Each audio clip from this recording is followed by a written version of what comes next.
तो चलिए आगे बढ़ते हैं। भोपाल से इस वक्त की महत्वपूर्ण अपडेट आपको बता रहे हैं। यूसीसी की ड्राफ्टिंग कमेटी की बैठक आज हो रही है। यूसीसी को लेकर वहां पे महामंथन एक तरह से कह सकते हैं, जहां पर समान नागरिक संहिता को लेकर तमाम पहलुओं को लेकर जांच चल रही है।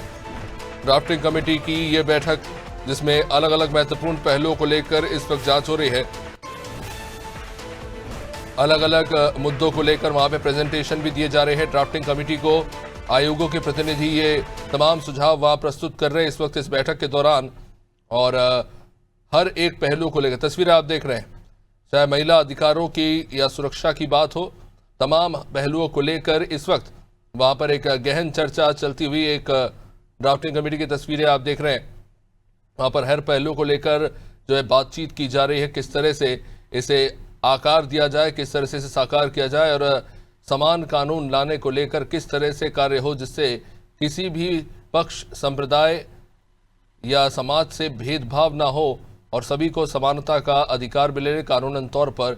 ये कहीं ना कहीं लगातार जो है प्रयास किए जा रहे हैं। निश्चित रूप से जनजाति की अलग बोली, भाषा, संस्कृति, परंपराएं, धार्मिक मान्यताएं अलग हैं और इसके संरक्षण संवर्धन के लिए हमको संविधान ने 5वीं और 6ठी अनुसूची के तहत हमको अधिकार प्रदत्त हैं। तो हमने ये कहा है कि भाई चूंकि हमारी अलग परंपराएं हैं और वो निश्चित तौर से प्रभावित होगा, इसलिए हम चाहते हैं कि अनुसूचित जनजाति वर्ग के लोगों को उससे अलग रखा जाए। ऐसा हमने समिति के समक्ष सुझाव रखा है। वो जो कन्वर्जन करने के पश्चात वो हमारी परंपराओं से अलग हो जाते हैं, उनकी मान्यताएं अलग होती हैं, खान पीन अलग हो जाता है, देवी देवताएं अलग हो जाती हैं, तो उस अनुसूचित जनजाति की श्रेणी में न रखा जाए, ऐसे हम लोगों को कहना है। नहीं है हमने नहीं है, हमारे दूसरे साथी ने कहा, लेकिन हम ये चाहते हैं आज भी अगर मूल्यांकन करें, आर्थिक, सामाजिक, राजनीतिक अगर आप समीक्षा करें तो आज भी जिस गति से प्रगति करना चाहिए वो जनजाति अभी भी नहीं हो पाया है। अभी आज भी उनको आरक्षण की आवश्यकता है। इसलिए हमने प्रभावी तरीके से कहा है, चूंकि यूसीसी का विषय नहीं है लेकिन ये विषय आया है, तो हमारा मान्यता है कि अभी आज भी वो निरंतर जारी रहे, ऐसा हमारी मान्यता है।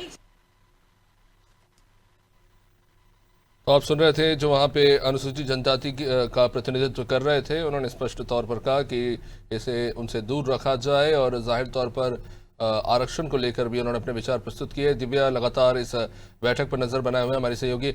जी दिव्या, ड्राफ्टिंग कमेटी की बैठक हो रही है, कुछ मेंबर्स बाहर भी आए और उन्होंने अपना अपना पक्ष भी रखा, क्या कुछ सामने आया बातचीत में?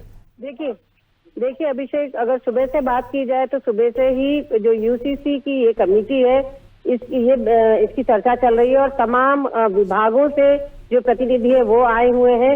इसके पहले जो तमाम आयोग हैं, महिला आयोग, बाल आयोग, आदिवासी आयोग, जो प्राइवेट यूनिवर्सिटी आयोग, तो तमाम तरह के जो आयोग मध्य प्रदेश में हैं, उन्होंने यूसीसी पे अपना दृष्टिकोण रखा, अपना नजरिया रखा। कुल मिला के जो अगर देखा जाए अभी तक का जो लब्बल उबाल सामने आ रहा है, सबका कंसर्न महिलाओं के राइट्स को लेकर है और सबसे ज्यादा जो इशू अभी इसमें इशू है वो आदिवासी और लिव इन रिलेशनशिप को ही लेके है जो सामने आ रहा है। और इसी को लेकर लगातार जो जितने भी लोग हैं, जितने भी प्रतिनिधि मंडल है, उस अपने कंसर्न बता रहे हैं। सबसे बड़ी खास बात यह है कि अगर यूसीसी लागू होता है तो वो संपत्ति, वो आपका जो है लिव इन रिलेशनशिप, आपकी शादी और आपकी डाइवोर्स, ये तमाम तरह की जो महत्वपूर्ण रस्में हैं, कल्चर है समाज की, उस पर असर करेगा। तो इस पे किस तरह काम किया जाए ताकि समाज को एक धारा में पिरोया जा सके, यूसीसी को लेकर यही जो एक मूल उद्देश्य यूसीसी का, इसे पूरा किया जा सके।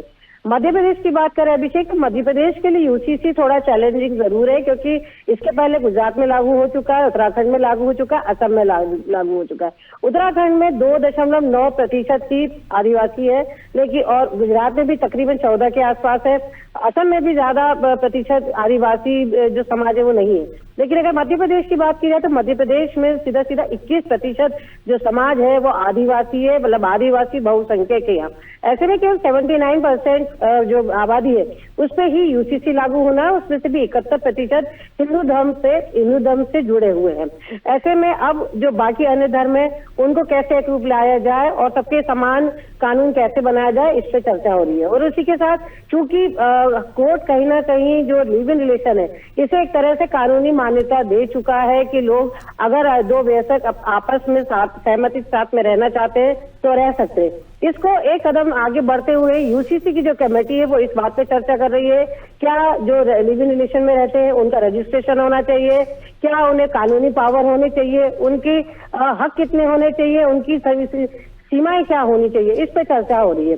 मानव अधिकार आयोग से जो पूर्व सचिव जो आए थे उन्होंने जो अपनी बात को रखा, उन्होंने ये कहा कि अगर लिव इन रिलेशनशिप में जैसे एक क्लॉज ये भी है कि पुलिस को जानकारी दी जाए, तो उनका यही कहना था कि जो हमारे परिवार के जो मामले हैं उसमें पुलिस को कितना हस्तक्षेप होना चाहिए, क्या पुलिस का दायरा होना चाहिए, क्या सर्विलेंस होना चाहिए।